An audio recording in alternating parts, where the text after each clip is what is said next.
The Bucks might have played with their food just a little bit in Orlando tonight, but ultimately they were able to push through and get a 109-102 victory, just to the stock standard 34-point performance from Giannis in this game. Brook Lopez missed his first game of the season, which was just bizarre not to see him on the floor. But once again, the Bucks proved that experience and depth matters. And Chris Middleton played his second game of the season. Maybe not his best game, but his second game. And he's healthy out on the floor. So there's plenty to discuss in this live podcast. Let's get started. You are Locked On Bucks, your daily Milwaukee Bucks podcast. Part of the Locked On Podcast Network. Your team every day. Welcome to Locked On Bucks. My name's Kane Pittman. You can see and hear me on this show Monday to Friday, and also find my work over at ESPN. We also we're throwing out their weekend pods on rare occasions as well. So there's plenty of content coming at Locked On Bucks. If you are new to the show, we thank you for making Locked On Bucks your first listen or first watch of every single day. And tonight we're feeling good because the Bucks, as I mentioned, perhaps played with their food just a little bit in this game. It was kind of a strange beginning, but ultimately they were basically able to cruise to a win, 109-102. Giannis, 34 points, 13 rebounds, 5 assists, a couple of monster blocks in this game as well. So in the end, all's well, it ends well, particularly on the road. Funny stuff can happen. But I want to talk about the performance of Giannis in this game. I want to talk about the second performance for Chris Middleton. He wasn't able to buy a bucket tonight. And then we also want to give some praise to Mamu and AJ Green. AJ Green, a guy that we've been speculating why maybe he was the guy that they gave the two-way. Didn't necessarily see him playing, any minutes or maybe real minutes this season, but he was pretty good tonight. And we absolutely appreciate that. But let's start with Giannis, and we've got our first comment here in the stream comments. If you're joining us live, we absolutely appreciate it. GM says, I got to catch one live. He loves listening to them at work. What do you think of Giannis seemingly hunting the 30? So it's interesting because I look at this game tonight for Giannis, and he was 12 for 21 from the field. Hit a couple of threes. But I thought this was a pretty controlled game from Giannis overall to get the 34 points, because we've seen this from time to time that Giannis might go into facilitator mode. He might go into assist mode. But then ultimately, when you're playing a really, really young team, which the Orlando Magic are, you ultimately know that he's got the strength, he's got the physicality to simply overwhelm the opposition if he absolutely needs to. I thought he started pretty rough in this game. He fumbled a couple of rebounds. There was a couple of weird turnovers right across the board. It looked like the Bucks had sleptwalked their way into Orlando. Maybe they got a little bit too much sun yesterday. Maybe they have been at Disney with Brook Lopez, who suspiciously did not play tonight due to rest. So I just thought that maybe they were just a little bit out of sorts, perhaps didn't come into this game as sharp as they needed to be. But then Giannis started knocking down a couple of those jump shots. And in the fourth quarter, I mentioned the fact that I thought the Bucks were playing with their food because I thought that they were just jacking up threes, consistently jacking up threes. And a lot of it was Giannis, well, I'll walk the ball up the floor. I know we're playing a young team. I know they're probably going to overcommit to defending me as I try and get downhill. I can kick it out to whoever's out there and we'll get a pretty decent look. But the Bucks weren't really hitting them. 32% on the night, 13 for 40 from three-point land. That 40 attempts is a pretty high number for the Bucks this season. Drew Holiday and Chris Middleton combined for 1 for 13 from three on the night. But then when it looked like the Magic were potentially going to threaten this game just a little bit, Giannis said, all right, enough's enough. We're not losing this game. We're going to pick up a valuable win. We're going to improve to 17-6 in the season, and I'm going to put my head down, and I'm going to score at the basket through anyone in front of me. Mo Wagner, get out of the way. And then his physicality was able to take over. So, is Giannis in preservation mode with his body a little bit this season? I think it's possibly the case. I think he also just likes to experiment a little in games. And I thought that he was doing that tonight. But when it came down to the point that he's like, okay, let's finish this game. Let's win this game. He did it. He closed out the Magic. I think he had 9 points in the fourth quarter there. And he was able to get to the line and finish at the rim. And overall, again, a pretty damn good night for Giannis. Now, we did see another 10-second violation. I discussed this the other night on the show. To me, I don't care if they call the 10-second violation because, let's face it, if he's taken longer than 10 seconds, you got to be a little bit faster. That's the reality. I think we all would prefer if it was a little bit faster just for the length of games. But tonight, he shot the ball really well from the free throw line. Despite the fact that he did get called for that 10-second violation, I just don't understand why they do it randomly out of the blue in different scenarios rather than calling it from the first free throw of the game. Now, maybe during the night, the officials are going up to Giannis and saying, hey, this is a warning, speed it up, or else we're going to give you the violation. But doing it this early in the season, I'm totally fine with it because the last thing I want is to get through this entire season and then you get to the postseason and all of a sudden they start randomly calling something that they haven't called all season long, which is what we saw during 2021. Now, it's fair to say things worked out okay if you look at Game 6 of the NBA Finals, but I didn't have a problem. And tonight, 8 for 11 from the free throw line. And look, I reckon Giannis is a pretty stubborn guy. I think that we can say that. And I think part of this is also him saying, hey, I'm the 2-time MVP. This is what I want to do. I'm getting my extra rest at the free throw line.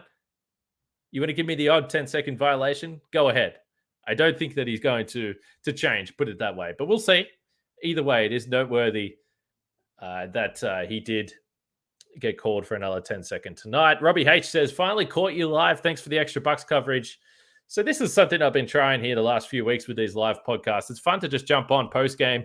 Typically, the fans are pretty fired up, and we get to have some fun on here. Jordan Young says, Brook was spotted on Splash Mountain. I am genuinely suspicious. And Nick Monroe, who is a friend of mine and does just absolutely outstanding work with the Bucks when it comes to the content side of things, I secretly hope that Brook Lopez has been getting up to absolutely no good at Disneyland over the last couple of days, and we've got some content coming, but we will sit and wait for that.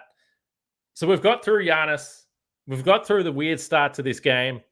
But now let's look at some of the other guys because, as we mentioned, there was no Brook, and this is a significantly weird scenario for this season because Brook has played every single game. So let's talk more about some of the other guys that perhaps don't get as much shine on this podcast on any given night after we talk about Prize Picks, which you guys know all about Prize Picks if you're a regular listener to this show. But if you aren't aware, Prize Picks is pretty simple. You pick 2 to 6 players, and if they score more or less than their Prize Picks projection, you can win up to 25 times your money on any entry. No competing against other people. It's just you versus the projections available. Prize Picks offers projections on any sport that you watch. This includes NBA, NFL, MLB, NHL, PGA, all the college sports. Keep going down the list. Entries can be made in 60 seconds or less. It's that easy, and it is safe and fast and currently operational in 30 states and Canada as well. So download the Prize Picks app or go to prizepicks.com to sign up and play daily fantasy sports. First-time users can receive 100% instant deposit match up to $100 with the promo code Locked On. If you deposit $100, they'll give you 100. Deposit 50, they'll give you 50. Don't forget to enter the promo code Locked On at sign up for an instant deposit match up to $100 at prizepicks.com. Also, don't forget to check out the Locked On Sports Today podcast as well. Peter Bukowski will have you covered there with everything else that's going on in the world of sports, World Cup, NFL, all those kinds of things, and just some of the absolute insanity going on around the NBA. We're seeing tonight, looks like the Dallas Mavericks giving the Phoenix Suns an old-fashioned beatdown, which is noteworthy for the Bucks. They now will go home. They'll play the Beam team, the Sacramento Kings, also playing good basketball. That could be a fun match. Matthew Dellavedova revenge game. Anyone expecting that to be the case? And then 2 nights later, they'll go to Dallas. So they will obviously have a big match up there. Now, Robbie says, remind the people to turn on notifications for live videos. That way YouTube will let them know when you go live. Subscribing automatically doesn't do this. So We appreciate everyone that subscribes to Locked On Bucks, but it's just a valuable point that Robbie makes. Make sure you turn on the notifications. So if you're sitting on the couch and you're at night, maybe you're having a beer, maybe you're having a cup of tea, you don't know what you're doing, you get the notification, bang, jump in and have some fun on this podcast. Let's talk about two guys that we don't talk about a lot on this show. Lucas Jones. I loved the minutes tonight from Green and Mamu. So Mamukelashvili, if we start there, it's been interesting that he's been a guy that, for obvious reasons to me, I think there are a lot of fans that love what he brings to the table, but it's just, he's squeezed out with Brook Lopez playing, probably with Serge Ibaka there, although, I could see a reason why Mamu might get some minutes ahead of Serge, depending on what you're after defensively. But tonight he got his opportunity, and he's just a unique player. He finishes by playing 23 minutes, 3 for 5 from the field, knocked down a couple of threes. He's a good offensive rebounder. He's got a good nose for the ball, 6 rebounds, 2 of them on the offensive glass, and a couple assists as well, including a nice little wraparound pass to Giannis for the dunk. I just think he's a smart basketball player. Now, is he ever going to be a guy that you can rely on defensively at the NBA? I don't know, because he's not, above average athlete by NBA standards. But he just does a little bit of everything that you love on the offensive end with his ability to facilitate, to handle the ball a little bit for a big man. He's not going to be running the point, but he's a skilled player. And the jump shot has actually looked pretty reasonable at the NBA level. So Mamu, we love when he gets some minutes. And tonight he was able to step in. Those minutes are probably evaporated as soon as Brook Lopez comes back for this team. But nonetheless, for the most part, Mamu continues to produce when he gets his opportunity. And AJ Green. Now, those that have listened to this podcast regularly will know that myself and Frank Madden, and by the way, shout out to Frank Madden, who moved house today. He doesn't have his internet hooked up, so he couldn't jump on this post-game pod as he usually does. But moving, not a fun job for anyone. So hopefully it went well for the Maddens. But AJ Green is someone that myself and Frank, probably through the preseason and early parts of the season, have just wondered, with all those injuries that the Bucks had, it still didn't really seem like a priority to get AJ Green any minutes. He did, obviously, I think he broke his nose earlier in the season as well. But we kind of just looked at him and said, well, he can shoot the ball, but does he really do anything else? We saw in the game against Oklahoma City, he had a really brutal stretch to start that game. Doesn't necessarily handle a lot of pressure well when he has the ball in hand. Now, can he develop? Of course he can. He's a young player, brand new in the NBA. So it's not to be overly harsh, but with those two-way spots, I think for the most part, I'm sort of curious in guys like Mamu that can do multiple different things in the basketball court with some real upside. I'm still not 100% sure there is huge upside there with AJ Green. I mean, there is plenty of guys that are knockdown shooters that haven't necessarily been able to force their way into the NBA. Sam Merrill, one of those guys that we saw here at the Bucks. Matt Thomas, I think, is someone that Frank mentions a number of times.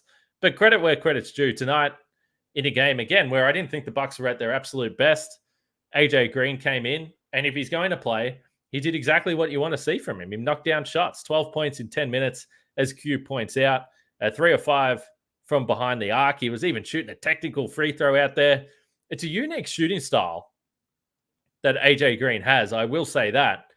And I don't envisage that there is any real chance that he becomes a rotation player this season. But on rare nights through the season where there's a bunch of guys out and maybe you are playing your third game in 4 nights as the Bucks were here tonight, it's fun to see him out there and produce and knock down some shots because, as I said, he has had some difficult moments in his limited minutes so far this season. So I'm sure that he would have enjoyed that tonight. Now, Q says maybe we don't need Grayson Allen. Let's call the Jets on that one. I don't think anyone, I'm not sure anyone is looking at AJ Green and saying that he is someone that would replace what Grayson brings to the table. I think Grayson certainly as an offensive player right now for a team looking to win a title this year is more dynamic as an offensive player. And they would have to ultimately put AJ Green onto the main roster for postseason stuff anyway, which is what we saw with Mamu last year, who had a front row seat to a playoff run in casual clothes, sitting on the bench. John Polaris says, could Green's upside be shooting in practice, change the defensive scheme, closing out on shooters? That, I tell you what, that is an alternative view from John here. That is not something that I would have even thought about. But certainly, I mean, you look at what the Bucks are doing defensively this year and trying to guard shooters, having more threats on the roster, I think overall would be nice. Orlando Magic, not a high volume 3-point shooting team, but just on that point from John tonight, 8 for 32, just 25%. So that's probably a number that the Bucks would feel good about defensively. And the points in the paint, perhaps not surprisingly, because of the absence of Brook Lopez. I don't think anyone thinks, your Bobby Portis or your Mamukelashvili are guys that are going to be able to protect the rim to the level that Brook Lopez does. The Bucks outscored in the paint 38-46 tonight. And the other number that you're probably not thrilled about if you're Mike Budenholzer was just the turnovers. And like I said, it was pretty scrappy to start this game for Milwaukee, but they finished the night with 17 turnovers, 10 of them between Giannis and Drew Holiday. Drew had 6 in this game. Now, he did have 10 assists and was 2 rebounds off a triple-double, but we do see that at times with this Bucks team. They can get a little bit sloppy with the ball. There's no doubt about that. But I mentioned Bobby Portis, and what you lose a little bit on the defensive side of the ball, you get with offensive productions. We've discussed a little bit that his 3-point shooting has not been where it has been in previous years, certainly not in the mid to high 40s, which was that insane mark that he was at last season. But tonight, again, as I mentioned with Giannis, it felt like a night where the Bucks could say, well, we're just going to pound the ball down low. We're going to score at the rim. We're going to score in the paint. And Bobby Portis finished the night 7 for 10 on 2-point attempts. Giannis was 10 for 17 on 2-point attempts. So he didn't need to shoot the 3, but what he did do was collect yet another double-double. Bobby Portis, 18 points and 10 rebounds, and he just continues to be an absolute machine when it comes to stuff in the stat sheet in limited minutes, because he only played 27 tonight. Let's talk about Chris Middleton up next on this podcast. Not the best night for Chris.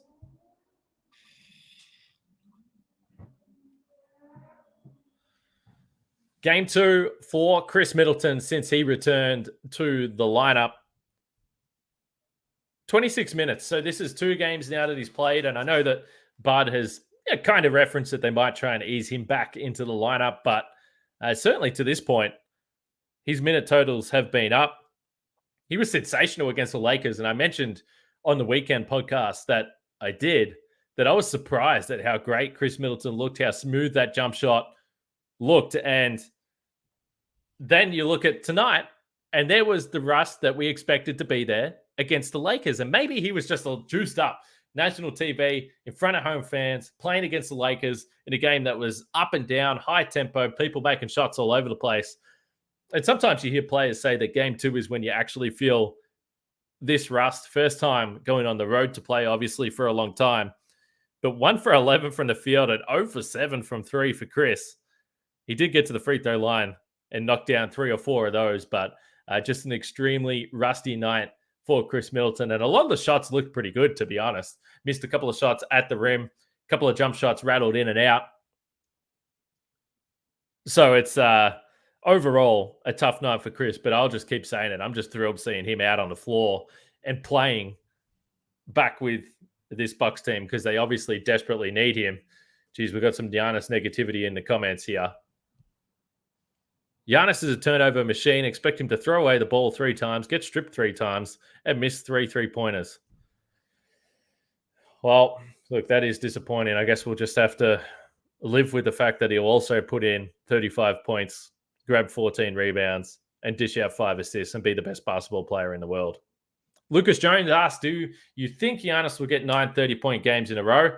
Well, they're playing the Sacramento Kings, and if you've been paying attention to the old Beam team from California, you would know that this is a team that likes to score a lot. This is not a team that likes to defend. So, yes, I would suspect that Giannis will collect his 9th straight 30-point game. I was wondering if they had to reset that streak because he missed the game in Oklahoma, but I guess that's not factual. 9 straight games or 8 straight games now that he's played in, not 8 straight overall. I'm not sure where that sits in the record. I think Kareem had a record with the 30-plus games there, but we will see what happens there. Q says, I bet Bobby is sore and tired. Bobby and Banchero were grappling all night. The rookie can hold his own. Magic could be good, especially with another lottery pick this year. Hammond can draft talent. I tell you what Hammond can do. He can draft tall, lanky, long centers, but Banchero looks like a pretty safe bet. It was my first real close look at Banchero this year, and I don't think it was a huge surprise that physicality, not that he was shying away from the physicality, but he found it difficult to finish, whether it was over Bobby Portis or over Giannis in this game. He did go to the free throw line for 15 free throw attempts. So I think if you looked at this at the start of the night and you're an Orlando Magic fan, if someone told you that Banchero was going to have more free throws than Giannis in this game, it would probably be a pretty surprising stat. But that was the case. So, yeah, struggled for efficiency. But overall, 20 points, 12 rebounds, 7 assists. He's a pretty awesome rookie for this Orlando team. They didn't have Wendell Carter Jr. playing in this game as well, so they were missing a big man. But they did have the Wagner brothers. And as it gets pointed out by Kendrick in the stream comments, does Mo Wagner hate GA or just hyping himself up to play the best? Well, they've got a bit of history. We know Giannis headbutted Mo Wagner back in the bubble.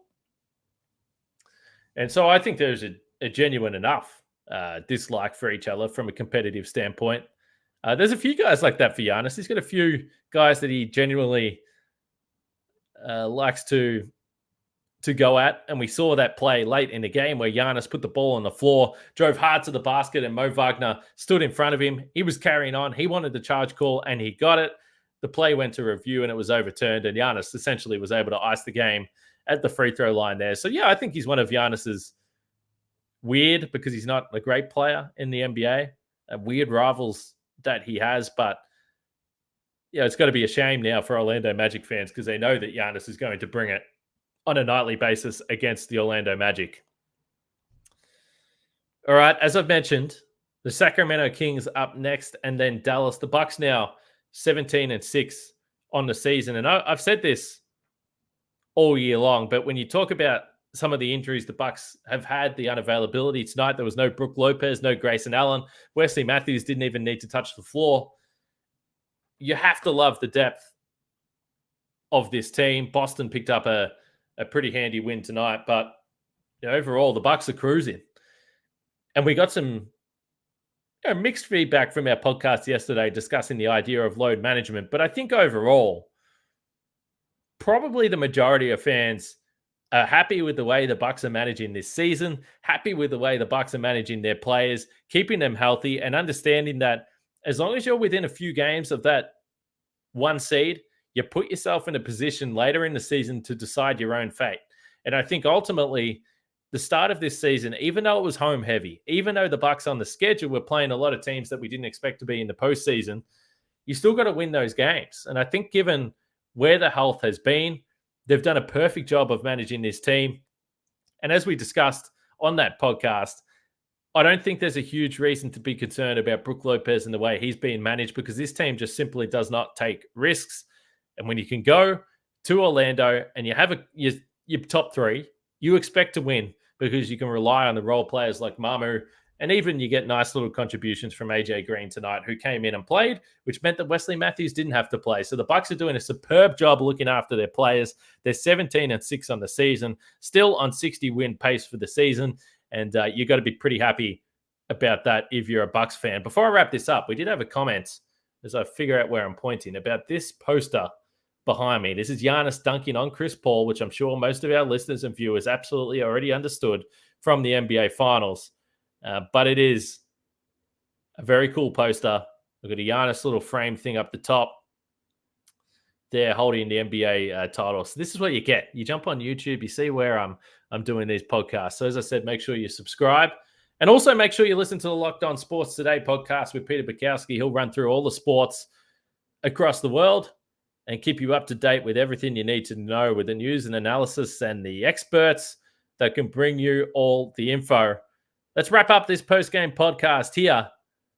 One last question. You want Mamu or Bol for the rest of their careers I'd take Bol. What I will say, he's a fun player to watch. He had one play tonight where he's dribbling and crossover and then the crap out of one of the Bucks defenders. Wasn't able to finish at the rim, but he's cool. Imagine if you had Bol, and Giannis playing in the same lineup. There would be some pretty fun plays, I would have to imagine. He's really cool, and I'm glad to see that it's starting to work out a little bit for him in Orlando, because he is one of those players that I think the most part you want to see play well and you want to see have success, obviously, with the history that is there. All right, let's wrap it up. We won't podcast tomorrow. I have to let you know. I'm caught up with a bunch of different stuff. I do work with ESPN over here in Australia, and where I'm doing like a 2K shoot tomorrow. There are a bunch of players playing NBA 2K. I'm sure there's heaps of 2K fans that are listening to this podcast, but yeah, I'm going to, I don't know whether it's commentating, interviewing. Anyway, talking to a bunch of players over here in Australia playing 2K. So that's what my day is going to be spent. But we will be back, guaranteed. Lock it in. Post-game podcast after the Bucks play the Sacramento Kings and hopefully move to 18-6 on the season. Shout out to everyone that joined us live on this podcast. If you didn't, turn the notifications on. And next time we go live, you can jump in because it's a whole lot of fun. But we'll leave it there. Enjoy the rest of your night or your day, wherever you are in the world. We'll catch you after the Kings game.